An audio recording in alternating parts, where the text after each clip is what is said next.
আমাকে কবরে রাখা হবে। কবরে কতশো কত হাজার বছর থাকি, এটা তো ঠিক নাই।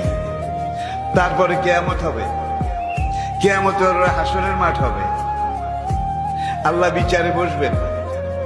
সেদিন বিচার হলে বোঝা যাবে আমি কি পাই আর কি না পাই। তাহলে হাসরের বিচারের পরে বোধহয় আপনার পাওয়া না পাওয়া শুরু হবে নাকি?